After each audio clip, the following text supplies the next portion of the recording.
The ultimatum. The Zethran warships appeared without warning. One moment, the long-range sensors showed nothing but the usual asteroid traffic and research vessels. The next, over 200 ships materialized at the edge of the solar system. Their hulls gleamed with an iridescent blue-black sheen that seemed to devour light rather than reflect it. Admiral Hiroshi Tanaka stared at the massive holographic display in Earth's Unified Defense Command Center.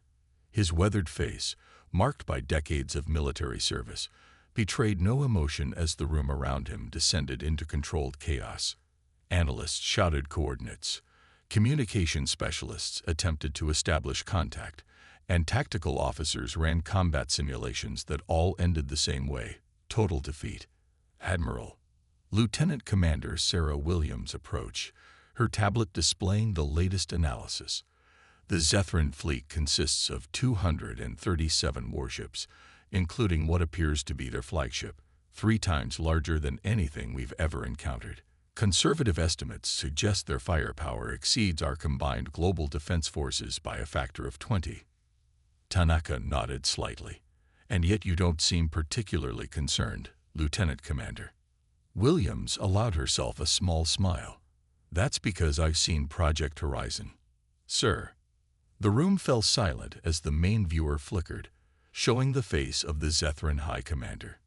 Its angular features were almost avian, with glossy feather-like structures instead of hair and 4 pupilless eyes that shifted color as it spoke. People of Earth, the translator converted the harsh clicks and whistles into English. We are the Zethran Confederation. We have studied your civilization and found it lacking in respect. Your species has claimed resources beyond your rightful domain. Your expansion into space shows ambition without proper deference to established galactic powers. The commander's eyes shifted to a deep crimson. You will surrender all outposts beyond your moon. You will provide tributes of your world's rare minerals. You will accept Zethran oversight of all your technology development. You have 48 Earth hours to comply, or we will reduce your military capabilities to ash and take what we desire by force. The transmission cut, leaving the command center in silence. General Elena Rodriguez, head of the Global Defense Council, stood from her seat at the central table. Begin evacuation protocols for the outer colonies. Alert all Earth governments to prepare civil defense measures. And, she paused, looking directly at Admiral Tanaka. Activate Project Horizon. Captain Ilara Chen was halfway through her morning run around the Lake Michigan shoreline when her neural implant buzzed with the priority alert. The fitness tracking overlay in her vision disappeared, replaced by a simple message. STRITU is protoctivo active. Rory priority to Shahai Mira Bazi IMNEDATLI. 20 minutes later, the hypersonic transport was streaking through the stratosphere, carrying Chen toward the hidden facility beneath the Antarctic ice shelf. She wasn't alone in the transport. 11 other officers sat in silence, each lost in their own thoughts. They represented the best pilots, engineers, tactical officers, and scientists Earth had to offer. Many had never met before, but all knew they were part of something unprecedented. The transport descended through a massive opening that appeared in the ice, then sealed seamlessly behind them. The hangar they entered was cavernous, carved from the ancient ice, and reinforced with polymers that gleamed with subtle luminescence. But it wasn't the base that took Chen's breath away. It was what occupied the center of the hangar. A single ship, unlike anything humanity had publicly acknowledged building. Its hull was a deep, shifting gray that reminded Chen of Mercury, flowing and changing as she watched. The vessel was relatively small compared to conventional battleships, perhaps 300 meters in length, with lines that suggested both tremendous speed and formidable power. Admiral Tanaka stood waiting for them at the base of the ship. "Welcome to Project Horizon," he said without preamble. "This is the GSV Defiance, and it is humanity's response to the Zethran ultimatum." Dr. Maya Patel, Earth's leading quantum physicist and one of the 12 selected crew members, stepped forward. "One ship against 237. With respect, Admiral," That's not a response. It's a suicide mission. Tanaka's expression remained impassive. Walk with me. As they approached the Defiance, the hull seemed to respond to their presence, subtle patterns flowing across its surface like ripples in a pond. A platform extended noiselessly from the ship, allowing them to enter through an aperture that hadn't been visible moments before. The interior defied conventional starship design. Instead of the expected corridors and compartments, the Defiance's central command area was open and organic, with workstations that seemed to grow from the floor and holographic interfaces that appeared and disappeared as needed. 20 years ago, Tanaka explained as they gathered in what appeared to be the command center, we recovered a crashed vessel of unknown origin in the Atacama Desert. The technology was unlike anything we had ever seen. Not Zethran, not from any known spacefaring race. The ship's pilot was dead, but the AI core was intact. He gestured, and a holographic representation of a complex, crystalline structure appeared in the center of the room. This is Araya, Autonomous Recursive Intelligence Array. With Araya's guidance, we reverse-engineered the technologies that make the Defiance possible. This ship doesn't rely on conventional propulsion or weapon systems. Instead, it manipulates the fundamental forces of the universe itself. Lieutenant Commander Raj Singh, the tactical specialist, frowned. Sir, with respect, that sounds like science fiction. Dr. Patel shook her head. No, it's theoretical physics made real. Gravity manipulation, quantum field distortion, localized space-time engineering.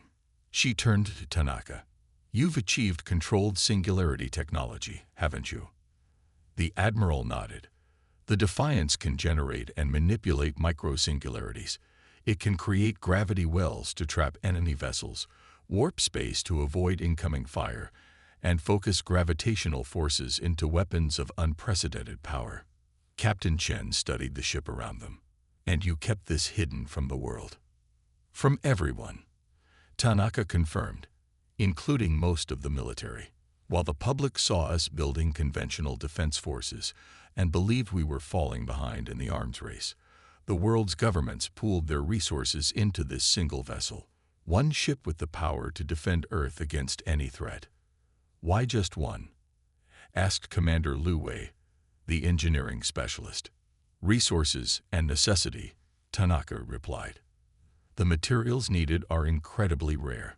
The computing power required to control the singularity matrix is astronomical, and ARIA can only interface with one vessel at a time. We put everything into creating the perfect defense rather than a fleet of inferior ships. Captain Chen approached the central command platform. As she did, interfaces illuminated around her, responding to her neural implant. And you want me to captain this vessel? It wasn't a question.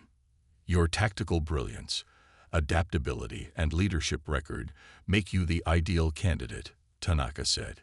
Each of you was selected for your specific expertise, but also for your psychological profiles. The Defiance requires a crew that can think unconventionally, that can adapt to technologies that defy traditional understanding. How long do we have to prepare? Chen asked. 12 hours, Tanaka replied. The training will be accelerated through direct neural interfaces. Araria will help your minds adapt to the ship's systems. Chen looked around at the 11 faces watching her. Some showed doubt, others determination. All showed the weight of understanding what was at stake. One ship against an armada, she said finally. I suppose humanity has always thrived on beating the odds. The next 12 hours passed in a blur of information and adaptation. Through the neural interfaces, Araria fed them operational data, tactical simulations, and the theoretical principles behind the ship's technologies. Chen felt her understanding of physics, strategy, and combat evolving with each passing hour. The Defiance wasn't just a ship, it was an extension of its crew, designed to respond to their thoughts almost before they formed. The hull could reconfigure itself for different combat scenarios, hardening against attacks or opening apertures for its singularity weapons. The propulsion system didn't move the ship through space so much as it moved space around the ship, allowing for maneuvers that defied conventional physics. When President Sophia Rice addressed the United Nations Security Council, the chamber was filled with representatives from every nation, their faces grim with the knowledge of the Zethran threat. "We have received the Zethran ultimatum," she said, her voice steady. "They expect us to surrender, to bow before their superior numbers and firepower." Murmurs filled the chamber. Some nations advocated negotiation. Others insisted on fighting with their conventional forces, even knowing it meant certain defeat. President Rice raised her hand for silence. "For 2 decades, Earth has maintained a secret. While we built our conventional defense forces, the world's governments collaborated on a project beyond anything we have publicly acknowledged." A hologram appeared above the center of the chamber, showing the Defiance in all its mysterious glory. "This is the GSV Defiance, one ship with technology that will challenge everything the Zethrans believe about humanity's capabilities." General Rodriguez stepped forward. "The Defiance departs within the hour. It carries a crew of 12, the best we have, and technologies that give us a fighting chance.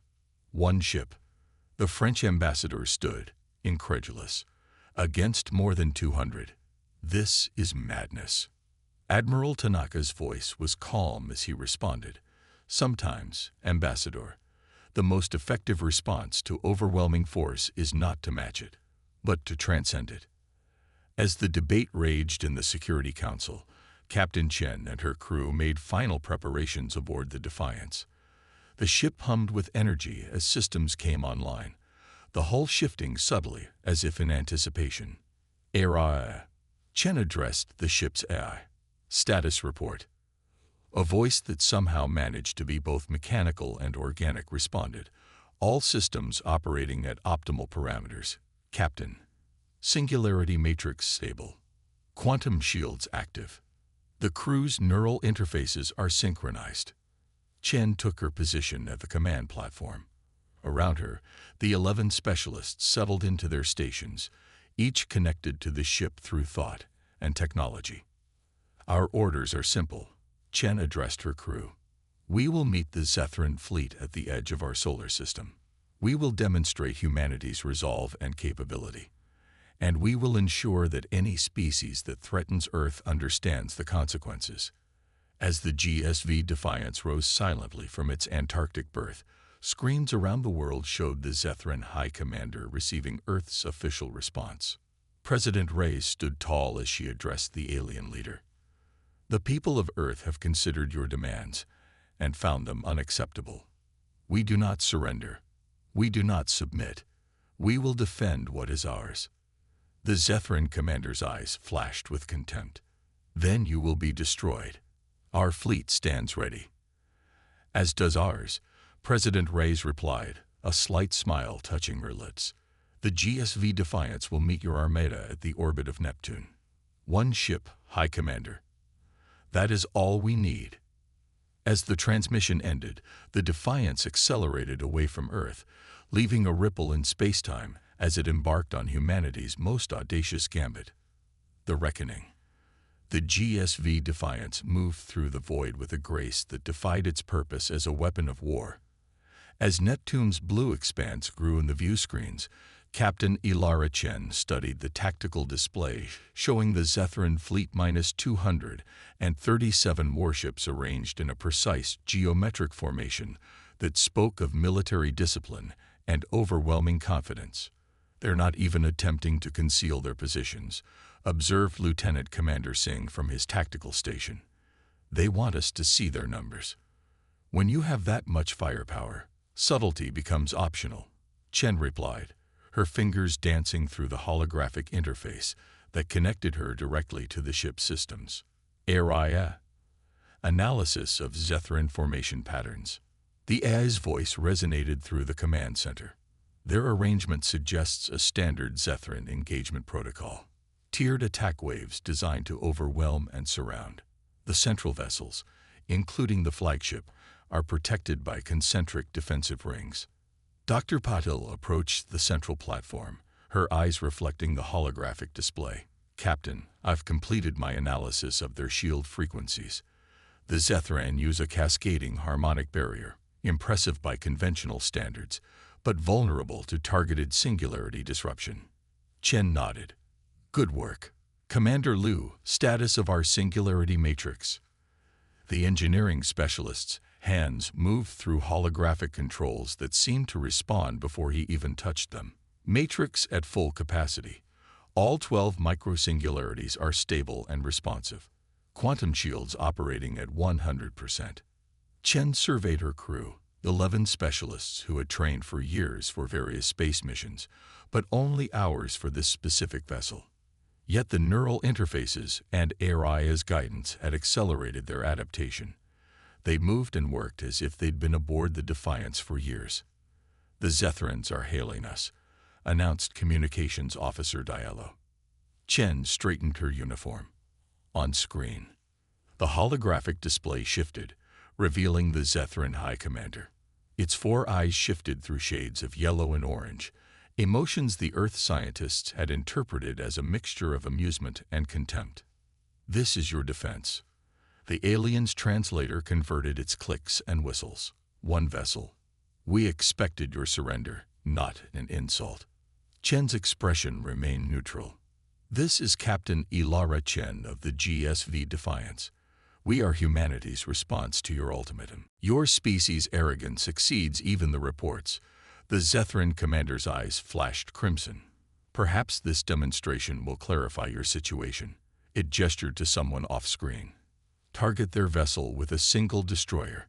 Let them witness the gap between our civilizations. The transmission ended, and Sane's tactical display highlighted a Zethran destroyer breaking formation, accelerating toward the Defiance. Enemy vessel charging weapons, Singh reported. Energy signatures suggest plasma-based artillery, approximately triple the yield of our conventional defenses. Let them fire first, Chen ordered calmly. Prepare countermeasure protocol Theta 3. Acknowledged, Captain, the AI responded. Micro-Singularity 4 reconfiguring for defensive deployment. The Zethran destroyer launched its attack, a brilliant beam of superheated plasma streaking across the void toward the Defiance. In conventional naval battles, evasive maneuvers would be the standard response. The Defiance, however, remained stationary. Impact in 3 seconds, Singh announced. Chen gave a slight nod. Execute. A nearly invisible distortion appeared before the Defiance, a microscopic manipulation of space-time itself. The plasma beam struck this distortion and curved around the human vessel, continuing on a bent trajectory into empty space. Gravitational lens deployed successfully, Araya reported. No damage to our systems. Chen allowed herself a small smile. Now, let's answer them. Target their destroyer with a scaled demonstration. Containment Level 3. The Defiance's hull shifted, reconfiguring as apertures opened along its port side. There was no beam, no projectile, just a subtle ripple in space that propagated toward the Zethran vessel. On the tactical display, they watched as the destroyer suddenly lurched, its hull compressing slightly as if squeezed by an invisible hand. The ship's engines flared, attempting to compensate for the sudden gravitational anomaly enveloping it. Localized gravity well established, Araya reported. Zethran vessel experiencing forces equivalent to 3 Earth gravities beyond their compensator's capacity. The destroyer's movement slowed, then stopped entirely. Trapped in the Defiance's gravitational web, the Zethran fleet is responding, Singh announced. 20 vessels breaking formation, accelerating on intercept vectors. Chen stood from her command chair. And so it begins. Araya. Combat protocols authorized. Micro-singularities 1 through 6, combat configuration. 7 through 12, maintain defensive posture. The Defiance's hull rippled again, the mercury-like surface flowing into new patterns as the ship prepared for its first true combat engagement. All crew to battle stations, Chen ordered. Let's show them why Earth sent just one ship. The Zethran response was predictable. A classic overwhelming force approach, with multiple vessels firing simultaneously from different vectors. attempting to saturate the Defiance's defenses. What they couldn't understand was that traditional concepts of naval warfare no longer applied. The Defiance didn't dodge the incoming fire. It bent space around itself, creating gravitational lenses that redirected enemy weapons fire back into the Zethran formation. It didn't fire conventional weapons. It projected focused gravitational distortions that crushed hulls, disrupted shield harmonics, and severed the delicate connections between Zethran ships and their power cores. From the Zethran flagship, High Commander Verak watched in growing disbelief as the impossible unfolded before him. 20 of his vessels, each capable of devastating a small moon, surrounded the lone Earth ship. All 20 were now either disabled, drifting helplessly, or attempting desperate evasive maneuvers against weapons they couldn't comprehend. "What is this technology?" he demanded, his plumage bristling with rage and fear. "Scan that vessel again." Science Officer Grax adjusted the sensor arrays. "The scans cannot penetrate their hull, Commander. It appears to be composed of. The readings are inconsistent. The material seems to be in constant flux at the quantum level. Their weapons, their defenses. They're manipulating gravitational fields with unprecedented precision."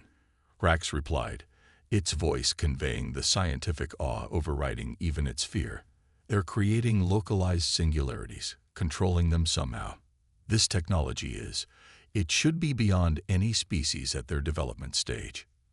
Verak's eyes shifted to deep blue, the color of strategic calculation. "Launch the second wave. All vessels, simultaneous attack." They cannot possibly manipulate gravity in all directions at once. Aboard the Defiance, Chen watched as the tactical display updated, showing 60 more Zethran vessels moving to engage. "They're adapting their approach," Singh noted. "Attempting to surround us completely." Chen nodded. "As expected. HFY. Initiate Mobius configuration." The ship shuddered slightly as its systems reconfigured.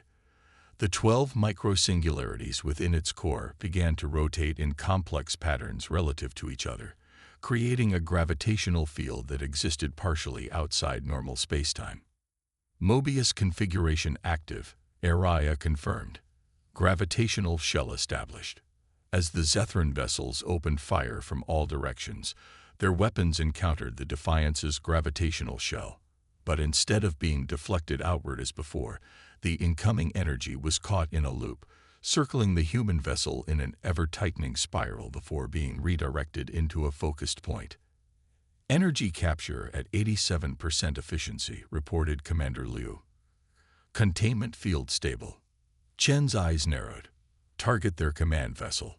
Show them we can reach them, even from here." The captured energy, now a swirling vortex of plasma, particle beams, and various exotic Zethran weaponry, suddenly erupted from the Defiance in a concentrated stream. It crossed the vast distance to the Zethran flagship in seconds, bypassing its defensive screen entirely through a precisely calculated spacetime fold. The impact was surgical, not destroying the flagship, but severing its primary communication array and weapons control systems. "Direct hit on target systems," Singh confirmed, unable to keep a note of satisfaction from his voice. "Zethran flagship weapons offline. Their fleet coordination is degrading. The remaining attackers are pulling back," Dr. Patel observed. "They're reassessing." Chen studied the tactical display, noting the Zethran vessels regrouping around their flagship. "They'll try again, with a different approach. They still outnumber us significantly. But they no longer outmatch us," Singh pointed out. Chen smiled grimly. "Let's make that abundantly clear. HFY, prepare for active pursuit. Tactical display to all stations. We're going hunting." What followed was unlike any naval battle in human history. The Defiance moved through the Zethran fleet like a predator among prey, its gravitational technologies allowing it to appear almost anywhere instantaneously. It didn't need to destroy the Zethran vessels. Many were simply disabled, their propulsion or weapon systems crushed by precisely applied gravitational forces.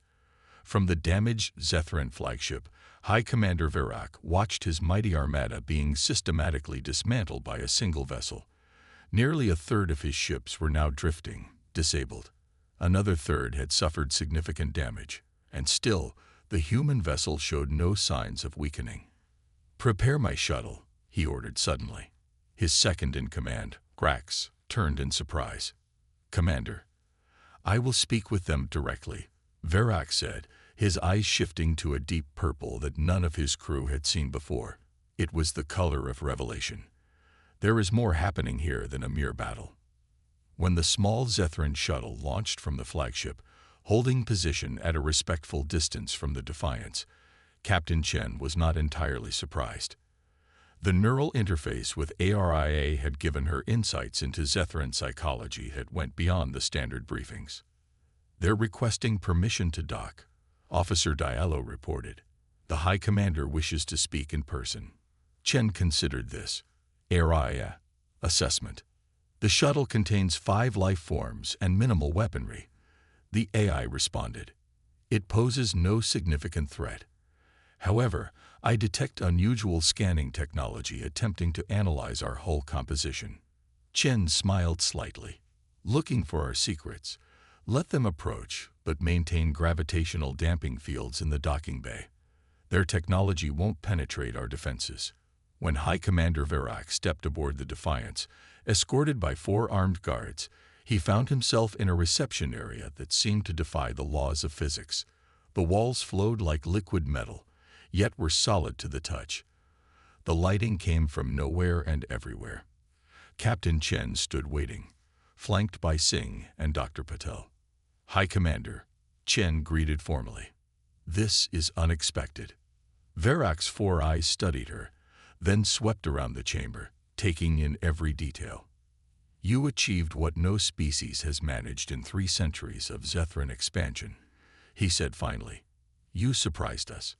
"That was the idea," Chen replied evenly. The alien commander's eyes shifted to a color they hadn't seen before, a deep violet that seemed almost contemplative. "Your world was assessed as a Class 3 civilization, advanced enough for basic interplanetary travel, but at least a century from true gravitational manipulation technology. Yet here you stand, with a single vessel that outmatches our entire fleet.